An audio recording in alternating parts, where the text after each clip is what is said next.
Hello everyone, my name is Anne Teato and welcome to the Psychic Matters podcast, episode number 83.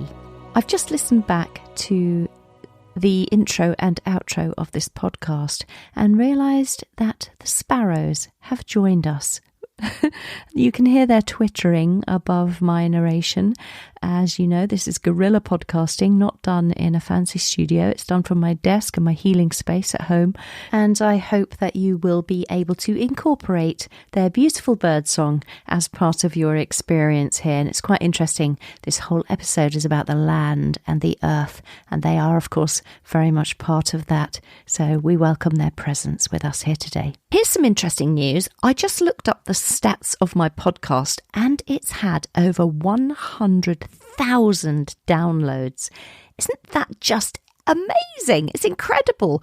Wembley Stadium here in London holds 90,000 people. So that might give you some idea of what 100,000 listening ears look like.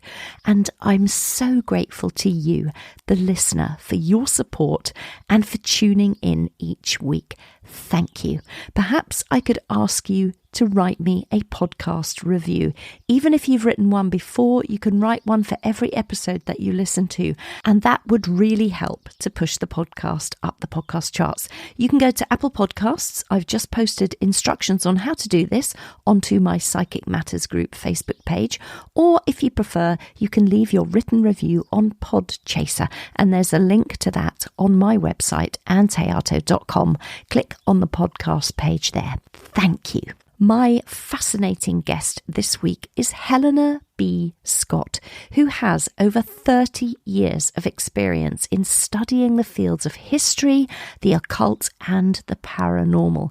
Helena is a member of the London College of Psychic Studies and has trained there extensively. And she's also a member of both the Egypt Exploration Society and the Ghost Club, which was established in 1862 and is the world's oldest established association for researching the paranormal, and past members include Charles Dickens, W.B. Yeats and Sir Arthur Conan Doyle. Helena holds a diploma in psychic development and has trained extensively at our beloved Arthur Findlay College.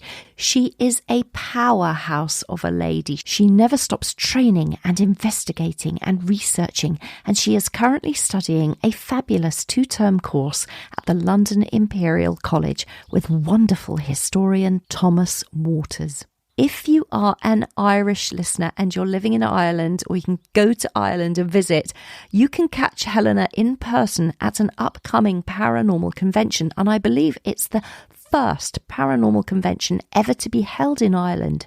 It's called Day of the Unexplained, and it's being held on Saturday, 18th of February at St Michael's Theatre, New Ross, County Wexford, and I know that there are just a few tickets left, so go and book one of those. Well, I was delighted that Helena found time in her oh-so-busy schedule to join me in the Psychic Matters studio this week, where she talked about many aspects of her work, including resurrecting ancient ways long forgotten to breathe life into our current modern-day existence. I just know you are going to find this episode captivating. Today in the studio, I have a very special guest. She is a psychic investigator, a mental and light trance medium, a writer, a historian, a spirituality coach with a diploma in Jungian psychology. She specialises in secret history and the occult and sacred geography and many, many, many more topics, which I'm really excited that she's going to talk to us all about. Helena B. Scott, welcome to Psychic Matters. Hi, Anne. Good morning, and so happy to be here. It's so lovely to see your face across the Zoom. I know that we've met in person and we'll talk about our beautiful meeting a bit further on in the interview. But Helena, I know that you work really differently with the paranormal, and I'm fascinated about the types of work that you do and all the different topics and specialities that you hold. Talk to us about the work that you do. So I combine all of my specialities and areas of interest when I work with the paranormal or when I work with a person. I also do consultations. So with the paranormal, for example, when I arrived at Loftus Hall, my last major investigation and the subject of my book, Loftus, the Hall of Dreams, the first thing I did was look at the land. You see, I do no research before I get to a location, and I let the land and the location speak to me. And that's looking at the geography of the place. So we're talking sacred geography, all the features, the geographical features and aspects of the land. In sacred geography, we have, of course, the ley lines, which I'm very sensitive to energy, so I do feel them. And I did feel them in Loftus Hall. And I knew there had to be ley lines. And of course, later on, I researched them, mapped them, and so on. But also, ley lines and places of sacred geography tend to be the creators of myths. So myths normally have no author. And when they have no author, we say that they come from the land. And I always say that there's an element of truth in myths. There always is. So if we know the myths of a place, we already have a little bit of a clue as to what could be behind a story.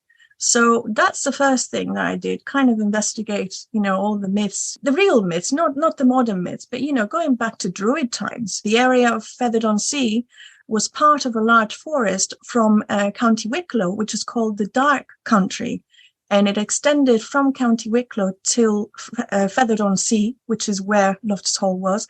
And Feathered-on-Sea was the forest on the sea.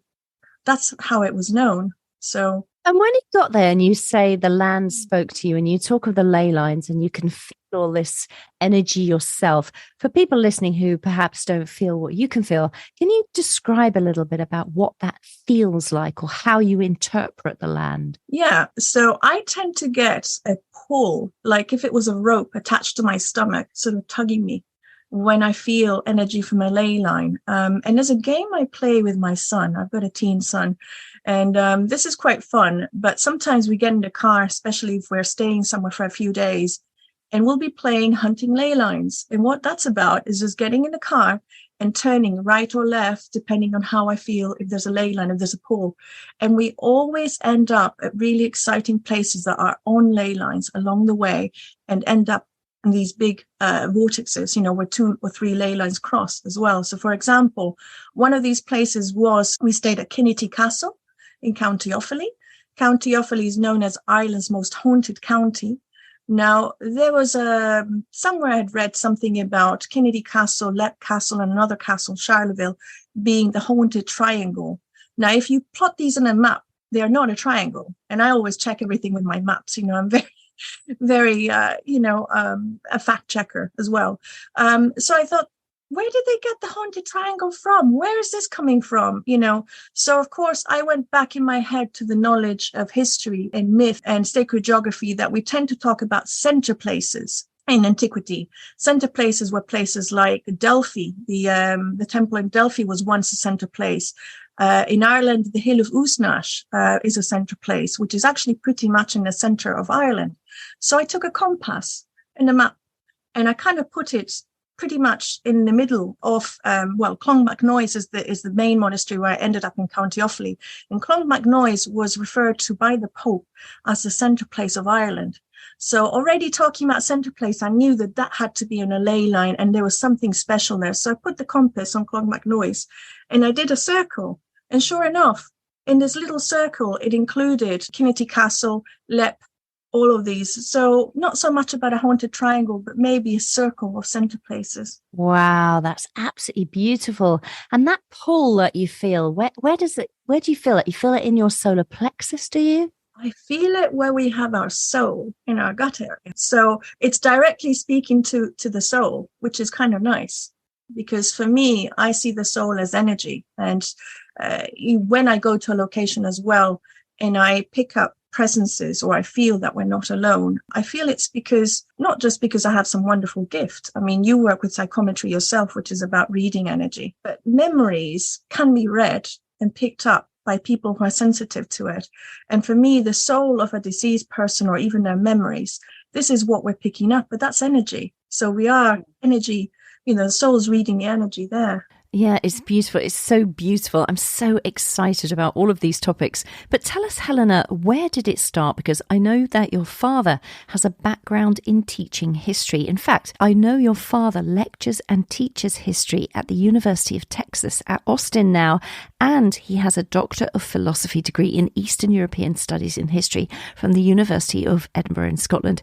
He is a hugely talented and knowledgeable historian. Tell us about that. Did your father influence your early life? He did. He very much did. So my father was a former diplomat, and because of this, we moved around from country to country, and I learned quite a few languages, which I speak. I also work in translations. But as we moved from country to country, he would not only teach me the history of places, which he was teaching at the time as well, but the culture of these sites. And sometimes we actually went on to archaeological digs with friends of his, or, historical events, lectures, talks. Wow, that must have been some childhood that he would have taken you out and about and told you so many fascinating things. Sometimes my son sums it up as we are the Indiana Jones, series. He's the old father, and I'm kind of indie, and because that's our personalities as well, very much, So now that I'm working on books on the Knights Templar, that's very much kind of relatable in a way, That is absolutely brilliant. I love that Indiana Jones reference. How fantastic. And I know that we've just spoken there very, very briefly about ley lines, but I know that you also do workshops in chakras within the human body. So can you say how ley lines and chakras maybe relate somehow? Yeah, so I'm actually teaching one now to my students. It's called Ancient Energies in Modern Times. And what ley lines for me are, they're like the meridians in the body. So basically, ley lines are invisible lines of energy. And within the body, we have invisible lines of energy. We have a central channel, which is the Shushuma. And then we have the actual meridians, which are kind of little, for people who don't work in this, little kind of energy lines within the body connecting all the body parts, and just kind of going off from the central channel and the main chakras. The chakras are spinning wheels or lotus flowers, so energy points. And we have earth chakras. The earth chakras would be where the two energy lines or three would cross the ley lines. You get a vortex, and you can get natural ones, but you can also get man-made ones. So very much like the earth chakras, our own chakras connect these energy lines, and we can use the energy of earth chakras or sacred energy sites, with our own chakras as well. They affect the energy of the chakras and our own energy, and we affect the energy of these sites as well. It's fascinating. It's just absolutely beautiful how interconnected we are, and we don't understand. We walk through the world. I mean, I go out for walks every day, but I never think to consider the pull of possibly what the earth is trying to tell me as I walk. Yeah, fun, absolutely fascinating. So your book, Loftus, The Hall of Dreams, it's a work of art. It's absolutely beautiful. Tell us what made you write that book in the first place, and tell us a little bit about the way it's structured, because it's not like any other book I've ever read before. Thank you. So I actually moved in 2015 to the area of the Hook, which has the oldest operating lighthouse in the world. It's a beautiful area of the coastline. And Loftus Hall was a stately home in this area. Now, I didn't visit it. I stayed away because I just moved. And every time I did an investigation, it really took a lot of energy out of me. And I felt the call of the hall, but I ignored it for a whole year. And until one day I received an email from the hall saying I had won a competition to stay overnight. Nobody knew my address. I just moved to the area. So, of course, I understood that the house really wanted me there. So I went. That's amazing. I love that. I love that you won a competition. It was just crazy because I thought, but there it was. So I couldn't actually go on the night that I won. So I booked another night and paid for that. And I did a first lockdown at the house to stay overnight. And sure enough, I stayed, I think it was 6 hours or something overnight. As I was leaving there, while I felt presences, the worst thing that I felt, and I've never felt this, and maybe you can relate to this, I felt the presence of Van Tottenham, the spirit in the last room. I didn't think she died there. This would have been in a tapestry room, but I had never felt fear in a spirit of the deceased. It was really kind of really hard to describe, terrifying fear. And I didn't want to go home. It was the end of the night. I had to leave. And I thought, I can't leave. I can't leave her like this, you know. So that kind of started the whole research project. And I wrote a little short story for the blog of Loftus Hall. They liked it. And a few days later, the story was read by my colleague, Steve Myler, who I didn't know at the time. But the story of how we met is quite important and cute. And a few days later, I was in a local graveyard just doing time because I had an appointment and I was trying to see, you know, it looks quite pretty in New Ross, actually. And I came across a grave that said Myler on it. Now, I didn't know what it meant, but in my line of work, I sometimes feel I need to take photographs because it will mean something to somebody along the road. So sure enough, 4 or 5 days later, I received a text in Facebook from a Steve Myler who had read my story on the Loftus Hall on the blog. He really liked the story and he wanted to work with me and meet up. So that's how that went. I absolutely love that, because that photograph is in the book, isn't it? It is. Yes, it is. That you've got a photograph of that name, Myler. That's a fascinating story. Yeah. But how you came to write it, Helena, how did you, why did you decide to write this book? So I decided to write the book because obviously when I walked away that night, I felt that a great injustice had taken place and I wanted to I was intrigued, but more that I wanted to help her, and as I began to kind of pull from the string to unravel the story, I realized that there was a story there that was completely different to the story that we were being told about the house. It was actually a darker tale. The book, how it happened, the layout of the book, I designed as well. So the cover, everything, the cover has the coat of arms of the family embossed. I used silver because in alchemy, silver is for the feminine. And the story is about Anne, that's the main story. It's a love story, but she's the star of the story. So it's the feminine, it's the moon, it's the divine feminine energies, And then the cover, the photo on the cover, you can see it's just not been edited, nothing paranormal about it, the shadows, but because she lives in between the shadows and the light, she's neither dead or alive. So that's kind of what we wanted to show with the photo. Just brilliant. It's such a work of art. And that's what I'm saying about this book. It's just got so many layers to it. Thank you. And I'll add the outline because the outline is really important. And I always say that I didn't write the book alone. I didn't. Parts of the book were written through spirit writing. So I would wake up and then just, I don't know, suddenly in the morning I'd have 2 or 3 chapters that I'd written that made perfect sense, but I couldn't remember any. It was like as if, it was written in trance because that's what spirit writing can be, in certain times. But one of the days after 6 months, I woke up, I had all this information. I didn't know how I was going to put it together. And I called my colleague and I said, Steve, I know how the book is going to be. It's going to be 15 cards, which are the major arcana cards. Arcana means secret. So those are the cards used to work with major secrets in life, not mundane matters, which for me, this was very much something that had to do not with everyday matters, but something much deeper. Also because of the architecture of the house. It was esoteric architecture, Masonic. So, but anyway, and cards 1 to 15, if we spread them out of the Rider-Waite or Coleman-Smith, Waite-Smith deck, as I prefer to call it, because she deserves acknowledgement, Pamela. Yeah, well done. Thank you. Good. So cards 1 to 15 actually told the story of us researching the story and everything behind it. It was amazing, and even the characters, like you had the 4th card was the Emperor, the 1st card was the Magician, which was Anne's lover, who was a Freemason. And actually that card stands for a magician, a Freemason. And I didn't realize this. I don't know if you knew this because I found this out a few months ago. I was sitting at home going through the manuscript and I realized that throughout the book, whenever I mention Anne or there's pictures that appear that refer to her, they normally add up to 6, which is her number in the book, and her character card, which is the Lovers. But the Lovers is also nurturing female mother energy as well, not just the Lovers in a tarot. And what does 15 chapters add up to? 1 and 5. It's 6, isn't it?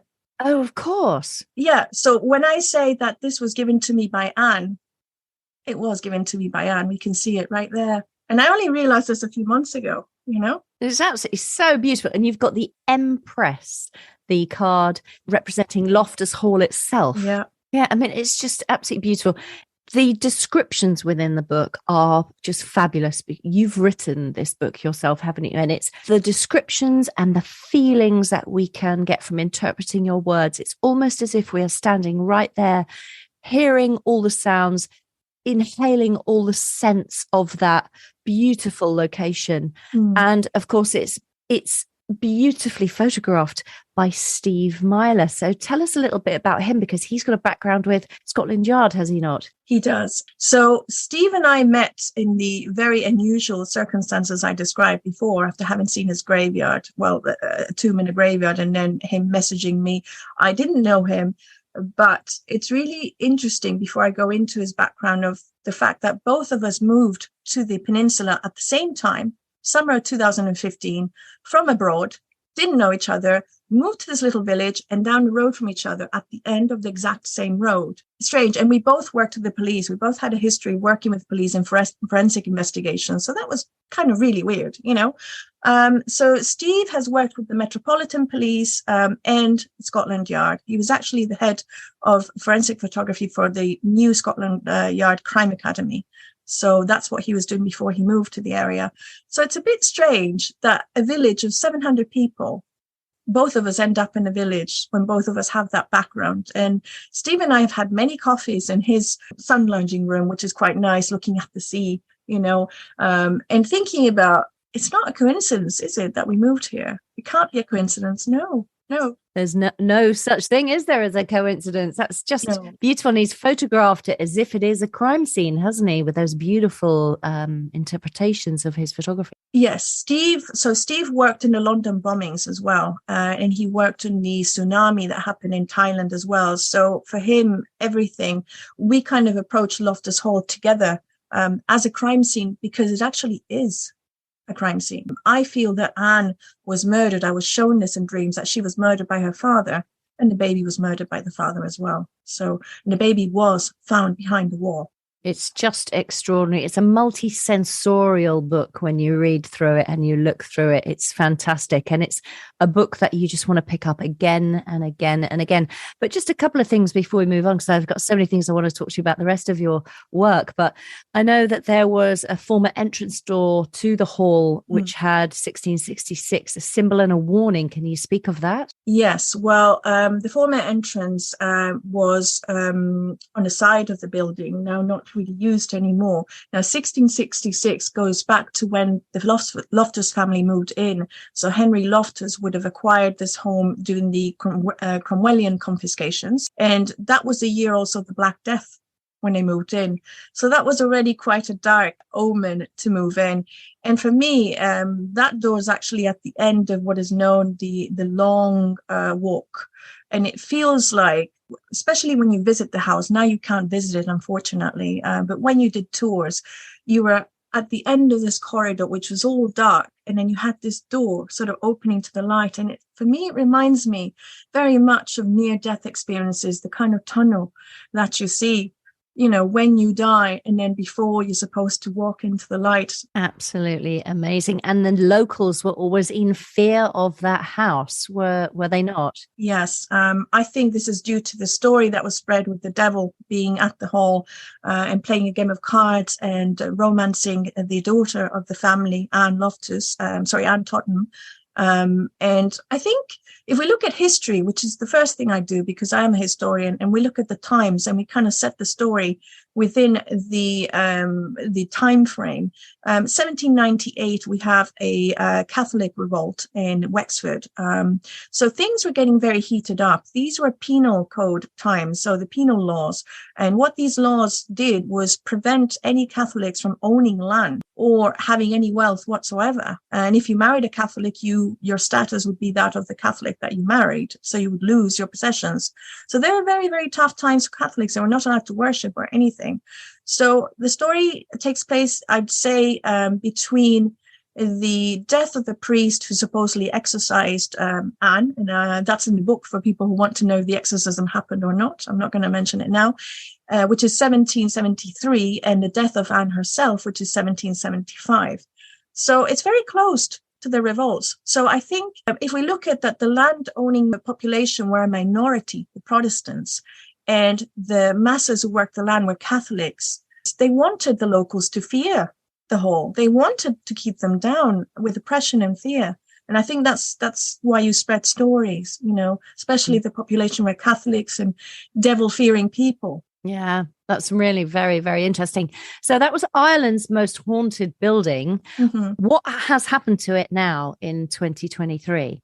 Yeah, so what's happened, it's kind of, for me, very soul-destroying, to be honest. The spirits were there. I did a little visit because the hall has been locked, has been closed down. It was sold to become a hotel. I understand an elite hotel, not open to everybody, but just to certain people. Well, I haven't seen the inside, but I've seen they've been doing extensive work on the outside. And I think they have been gutting out the inside. I hope not, but that is regrettable. But spirits, as you know, just because you're doing refurbishing, in a place, they're not going to move or go, they're going to be there. So I just went to visit them this summer, and I did a spirit release from the outside, just kind of touching the walls and connecting with them to try and move as many of them as I could, just for their souls, because I felt bad for them. Obviously I couldn't go in, I couldn't visit it. I just went to say goodbye and to say thank you, because they made it possible to get the story out. And without them, I wouldn't have been able to write the story and the book. And I hope that more people read the book, because only then, I think, will they get true justice of what was done. Interesting. And you're bringing it back into print. Talk to us about that. I am. So the book sold out. I'm very happy to say that we sold out. We only have digits, single digit copies that are exclusive collectors and personal editions for sale. These are very expensive, but they're worth it if anybody's interested. But I'm bringing out a paperback version of the book. Now, it won't have all the photographs or anything. It's just for the story and a few photographs, but it will be the story that's in the book in an ebook format. And that shall be shortly available in the next coming weeks on Amazon. That's just brilliant. That's so fantastic. So people can get hold of that and buy a copy, and it's out very soon. So that's great. Fantastic. Yeah. When it's out, I'll put a little shout out on my Psychic Matters Facebook page for sure. Of course. Thank you. So, of course, you do many, many other things, Helena. Talk to us about esoteric architecture. One of my favorite things, the messages hidden in plain view. For me, it's like a child's game. I love it. It's, again, it was part of what happened in Loftus Hall. So I don't really know why it was ignored by the owner of the hall. And I understand he was working with architecture, but also people who have visited it. But the first thing that I realized after looking at the land, I looked at all the features, and especially the ornate floor. That is in one of the rooms that you see with a big star in the middle. And that to me was, at first glance already, I knew it was Masonic. It took me 6 months to decode the floor, which I did. But there are a lot of messages in that floor. So because of that floor, I knew that the family had to be Freemasons, and they were. There were 2 founding members of the Order St. Patrick, and the Order St. Patrick emblem was on the floor, actually, and this is the 3rd oldest Masonic order in the world, so this is quite relevant, The hall itself, I feel it was used as a Masonic venue as well. So the esoteric architecture there is relevant because it tells us that the family were Freemasons. And that the family also tells us something really important as well. The star that is on the floor of Loftus Hall is actually, Loftus Hall is on a ley line itself, on one of those invisible energy lines. And this is what gave me the biggest clue. When I saw that star represents the Milky Way, which the Milky Way for Freemasons is Jacob's ladder, but it's also a portal. So I kind of looked at my colleague Steve, and I said, there must be something that aligns to this, at some point of the year. Let's put all the points of the ley lines in a software that he had to see what day of the year we got, and if, like Newgrange, Newgrange aligns to the sun, if we would get something. And of course we did. It was very creepy. So on one day of the year, this ley line, which in Loftus Hall actually crosses, there's 3 ley lines, but in Loftus Hall, we have an actual vortex of 2 of them crossing, aligned to one particular item in the sky. So on the 31st of October, is Halloween, which is when the veil is thinnest between the 2 worlds. That's the day that the vortex in Loftus Hall and the ley lines aligned to the Milky Way, which is a portal. So the portal in the sky was reflecting the Hermetic principle, as above, so below, because we had the Milky Way in the sky, and it was on the floor tiles of Loftus Hall. So the Freemasons worked with energy, obviously, and the Templars as well, because the Freemasons are the descendants of the Templars. And the area, when I first arrived there, it was full of Templar ruins. So how anybody ignored that, I don't know, but messages hidden in plain view, that is esoteric architecture. And that was there for all those hundreds of years. Absolutely fascinating. It makes me so excited to think that there's so much out there that we're not acknowledging because we're not open to, well, because we don't have the knowledge to interpret what is hidden in plain sight. And I had the great good fortune to meet up with you, did I not, Helena? Not so many months ago, actually, in Ireland. And we took a visit. You very kindly took me with you on a trip that you wanted to go on. And I was excited to be a part of it, to Kilcooley Abbey. And you were able to interpret the building and the architecture there. I was fascinated. Tell us a little bit, for obviously people that weren't with us, tell us a little bit about what you discovered in that place. So Kilcooley, I wanted to visit is a Cistercian abbey, and I wanted to visit it because it was important for my upcoming books. I'm doing another project with Steve Myler, and we're working on 2 books on the Knights Templar. So this abbey for me was important because I have a few theories for my book. It's not just going to be on the Knights Templar, but a lot of people don't know that the code of the Knights Templar was written by an abbot called Bernard de Clairvaux, a French abbot, who was the head of the Cistercian order. So Cistercian Templar is the same thing, essentially. And then in Ireland, we have the Cistercian Irish houses, and then we have some houses which are affiliated to the Norman houses, which would have been the French houses. So I was particularly interested in these. But Kilcooley for me was interesting because I have a theory with regards to the energy of these sacred sites. So I was trying to find architectural elements that would prove my theory. And one of them was architectural features of the divine feminine energy. So when I set out that day with you, I was trying to find a mermaid, first of all, which we found. Yes, we did. Yes, we did. The mermaid is not just there because it looks pretty or because it's just, let's just slap on a mermaid. But for me, the sacred energy of sacred geography sites, which in the Christian tradition are sites that feel closer to God, but in the pagan Celtic traditions are sites where the heavens meets the earth. You know, that's a lovely concept of thin places. You know, that's what sacred geography sites would be on. So in these sites, you could actually meditate or connect with the other world in a much easier way. And the energy of these sites is believed to be feminine. So for me, obviously, Kilcooley, the energy, you were there, Anne. I was.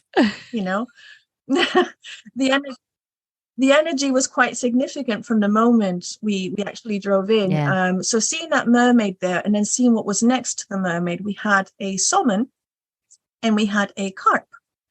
So the salmon would go in Christian churches. There's a very typical thing in Ireland. They incorporate some of pagan or Celtic beliefs in mythology, which is why it's important to know mythology, into the actual architecture of the churches. So we have the salmon of knowledge here, which is part of a tale, I think, with Fionn McCool. I think I can't, excuse me, Irish people, for pronouncing it wrongly, but you know, so he ate from the salmon of knowledge, and there's a story about that. But it's interesting that we have the mermaid, and the salmon of knowledge is kind of being attracted or kind of going towards the mermaid. And then there was a carp as well underneath it. Kind of both of these fish were kind of going towards the mermaid, as if the mermaid is calling them. The mermaid representing the divine feminine energy, which gives you, apparently, this was believed, through this energy, you could access the higher wisdom. And the carp is a symbol of Hecate as well. Hecate is divine feminine energy. So again, you know, followers of this divine feminine energy would have been attracted to the energy of the sacred sites, to the mermaid, to that energy. So, and I have reason to believe that the Templars were not just, as people wrongly believe, because if I can take the space here to say this, I'd really love to say it, Anne. I'm kind of really fed up and tired of hearing people and historians say the Templars had a mission to protect the pilgrims on the Holy Land. Well, I just want to make it clear right here and there that the Templars were set up in 1118, but then they went off to the Holy Land for 10 years and they were digging and nobody knows what they were doing. And until the 1120s, 25 specifically, they're not doing any kind of protecting of anybody. And actually, the protecting of pilgrims' job was that of the Knights Hospitaller, who were set up earlier than the Templars. That was their job. It wasn't the Templars. It's been wrongly attributed to them. The Templars had a more mystical, spiritual pursuit, and they would have come in touch with groups like the Essenes, the Sufis, the Egyptians, all of these mystical groups that were interested in spirituality. And Jesus himself is believed to have been a member of the Essenes as well. And they worked with the divine feminine energy. So this is why it's interesting for me. It's absolutely fascinating. I know I keep saying that phrase over and over again, but it is. It just blows my mind, all of this stuff. And while we were there in Kilcooley Abbey, I know you were picking up things from marks and engravings that were just in the wall. How do you even know these things? I mean, so when I went to the sedilia, the little sedilia that was there, and I kind of stood right underneath it, and I did that kind of really weird sort of twist of my back, and kind of looked up, I felt there was something there that I needed to see. So I went there, and sure enough, X marks the spot. There was an X that had not been seen, at least by the guide, the lovely Liam that we had there. He commented he had never seen that, yes. And that the people he had worked with and the historians there had never spotted that. And he'd played there since a boy. He'd been there all his life, and he's never seen it. Yeah. So the X is used by the Templars it's one of their symbols in esoteric architecture, also because it goes back to the rite of resurrection, which was a death in life to awaken to the higher wisdom. And the rite of resurrection goes back to Egypt, which is where we first know it was used. It was probably used before Egypt, but the pharaohs, when they were buried, they were buried like that with their arms crossed. So in a crossed arms position, in the sarcophagus.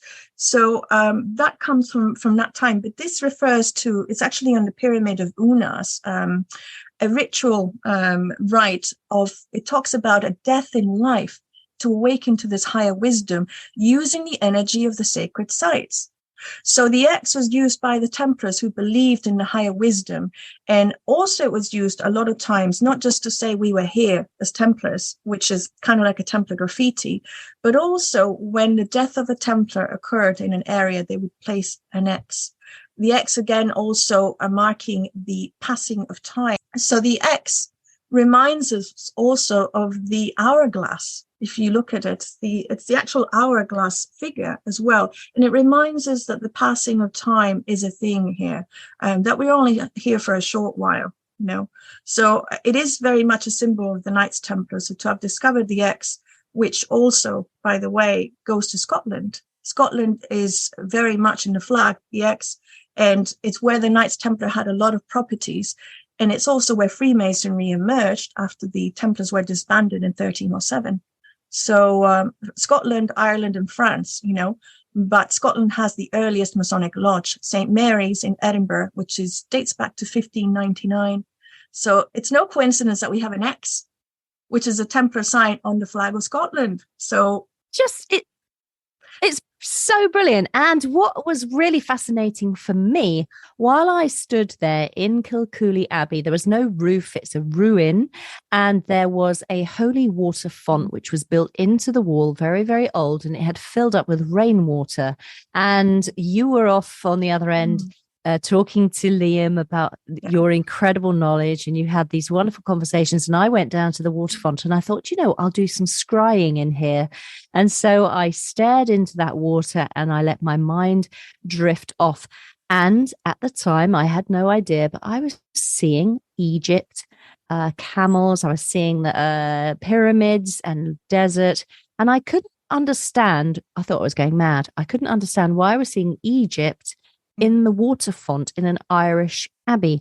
Now you've spoken since about the X and the Knights Templar and the connections to Egypt, and it all makes sense. Yeah. There is a further connection to Egypt as well, and it has to do with my last name as well, Scott. So Scott is actually a name that can be traced back to the Scots, who are not the people of Scotland, but actually were the subjects of Queen Scotia of Egypt, who were living in Ireland. You know, the Scoti, they were known as Scoti people. They're actually living in Ireland, and some of them went to Scotland and then became known as the Scots later. But Queen Scotia was an Egyptian princess that came to Ireland, established here for a while. She was actually killed in a battle and is believed to be buried in County Kerry in Tralee. So I have yet to go to her tomb, but she had a significant number of worship sites. I have yet to do the investigations as to whether she was in Kilcooley or not, you know. But as you heard me talk to Leah, Kilcooley, I believe, was a pagan site before, because the Cistercians almost always built on top of pagan druidic sites. We saw the trees. Those trees there that were assigned that they had to have been a pagan site. Yeah, those you're talking about the two yew trees in the centre. Yes.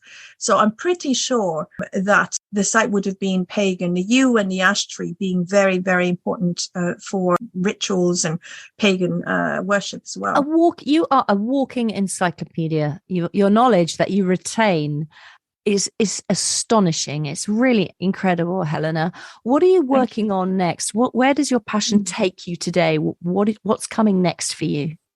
So next, I've got a convention coming up, and I'm going to be giving a talk in the convention. The convention is called the Day of the Unexplained. It's going to be in St. Michael's Theatre in New Ross on the 18th of February, Saturday. I will be the first of 8 speakers to be speaking. I'll be speaking at 11, and we'll have speakers like Steve Parsons, author, head of parascience, former head of the SPR, Callum Cooper, psychologist, parapsychologist, and also an author with Steve Parsons of Paracoustics and other books. Kieran O'Keefe, parapsychologist as well, and I think he's been in Most Haunted and is known for his paranormal collaborations, and then other people that I'm really looking forward to hear. I think Dr. Gillian Murphy, historians, are going to be there as well, so it'll be nice to be sharing the stage with another woman. That would be really nice.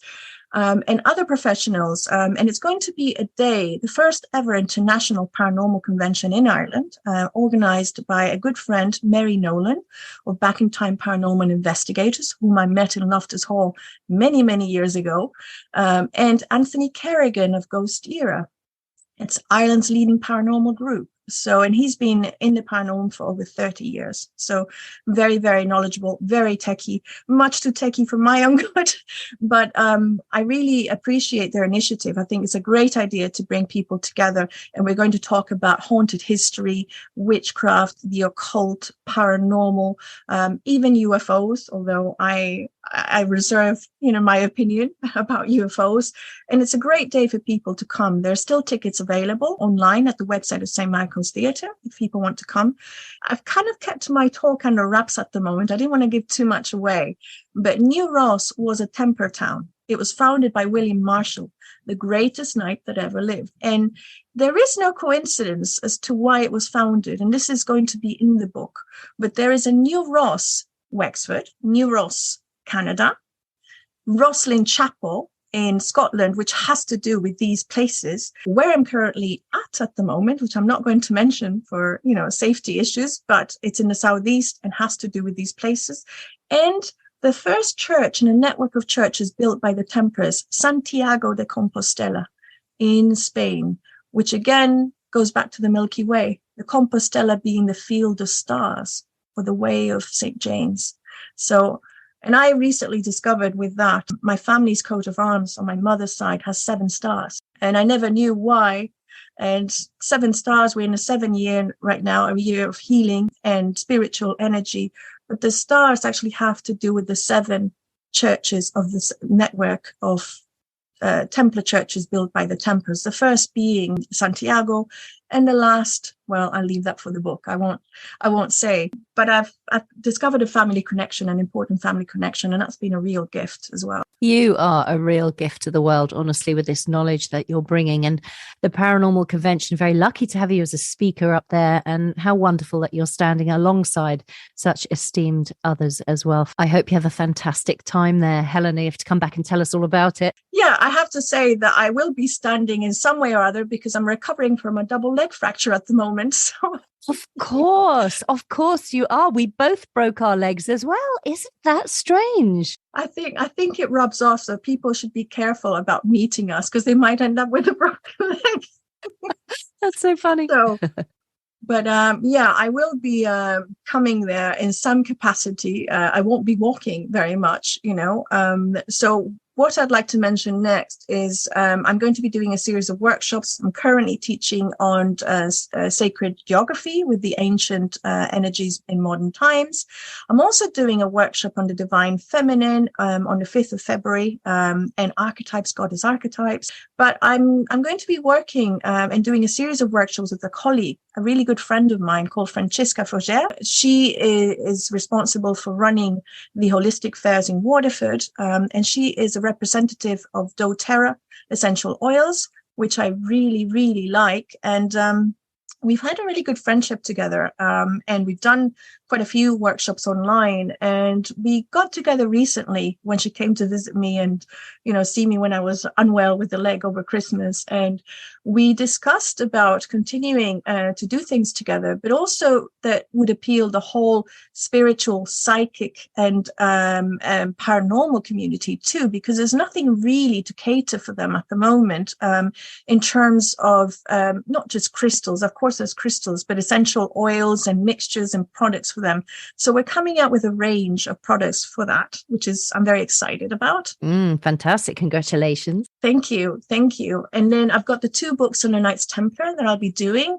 I've got another book with a website project that is going to be very unique, and it has to do with Ireland only. I cannot mention any more at the moment. I will tell you when we're offline, but that's that for now. And then I'm looking to also lecture more online in various places. So do look out for me. My events will be available on my website, on Eventbrite, on my Facebook page, and my Instagram page as well. So one thing that people don't know is that I actually do private consultations. So I do offer one-to-one workshops, but also private consultations and therapy and healing in Jungian psychology to address stress, anxiety, depression, also behavioral issues, also just if you want to improve your life and want to look at the patterns in your life, nutrition, well-being. I work with the archetypes in Jungian psychology, and I work with energy as well. I do energy cleansing of people, places as well. So many, many things. So if you want to know if I can help you, just go on my website and I have a consultations section and you can see all the things that I work with. And if in doubt, just drop me a line, happy to reply. Do give us your website address, Helena, so people can go and look you up, and tell us what your social media platforms are as well. So my website address is www.helenabscott, all in small letters, no spaces, so helenabscott.com. And I actually designed the website myself. A lot of people have been asking. It took me 6 months to do, and I thought I was going to die, but... Can I just say, before you mention your other social media platforms, how beautiful your website is. Again, it's like a work of art in itself. It's so beautifully laid out. It's so clear, and it's just gorgeous. I love it. Thank you, Anne. I really appreciate it. Thank you. I never thought I'd finish it. So thanks for appreciating the work. And then on Instagram, you can find me under Helena B. Scott as well. So if you just look for Helena B. Scott, you'll find it. It's just a very long address to read. And in Facebook, I have a personal page, but then I have my author page, and it's the usual address, facebook.com/Helena B. Scott. And then I think that's it. I think I've covered all of them. Oh, and Eventbrite. I'll give you the link for the Eventbrite with the actual link to all the workshops. But if you look at for me in Eventbrite for Helena B. Scott, you'll also find all my events on there as well. Fantastic. Helena, it's been brilliant talking to you. I love your company. I love your knowledge. I know my listeners are going to get so much out of this episode, and I just want to wish you the very, very best with all of the projects that you've got coming up. And I hope to spend some more time with you in person soon, investigating another exciting place. Thank you, Anne. And I just want to add one more thing, if I'm allowed. That's been a pleasure to have actually shared a day with a friend. We met, through the college, and I did a lot of workshops there, and I've been a member of the London College of Psychic Studies for many years. And I've always valued your work. And for me, you're one of my sort of biggest mentors, So it was a really good day to have shared a day with you doing what I do, with somebody who I respect so much. I remember when you were scrying in the water fountain, I was just amazed. I was like, of course she would be scrying. What else would she be doing? Oh, thank you. That's so nice. That's lovely of you. Thank you. So, and I'd like to recommend all the work that you do. For me, it's been an inspiration, and it's really valuable work. Your remote viewing workshops, your psychometry. You're one of those teachers that really knows her stuff, but teaches it with passion, and it's contagious. So thank you for existing. Oh, bless you, Helena. It's so lovely of you. Well, thank you again for joining us here on Psychic Matters. And I really hope that in a few months' time, you'll come back again and let us know of more of your exciting adventures out there in the world. Thank you, Anne, and look forward to another lunch and another date together. Thank you. Helena B. Scott there, everyone. What an incredibly talented person she is. I was just blown away by her knowledge in so many different fields. She's really a unique and hugely knowledgeable individual. I highly recommend you buy her books, join her on one of her courses, or go and see her at one of her upcoming speaking events. Again, she'll be appearing in Ireland at Ireland's first paranormal convention entitled Day of the Unexplained. It's being held on Saturday, February 18th at St Michael's Theatre, New Ross, County Wexford. So book yourself a ticket, get yourself on a quick flight to Ireland. It's an event not to be missed. As with all of my podcast episodes, there are show notes available on my website, antheato.com, ANNTHEATO.com, under the podcast tab. And you can pick up all the URLs and links mentioned in this episode. They will lead you directly to Helena and all the incredible work she is doing out there in the world. It's time to say goodbye for now, and I'll be back in 2 weeks' time when I have another incredible guest lined up for you. Meanwhile, have a great couple of weeks, everyone, and next time you are walking anywhere on the earth, consider tuning into the land and into all those who have walked before you. And I invite you to consider this. How does the energy of the land speak to your soul? My name is Anne Theato, and thank you for listening to Psychic Matters.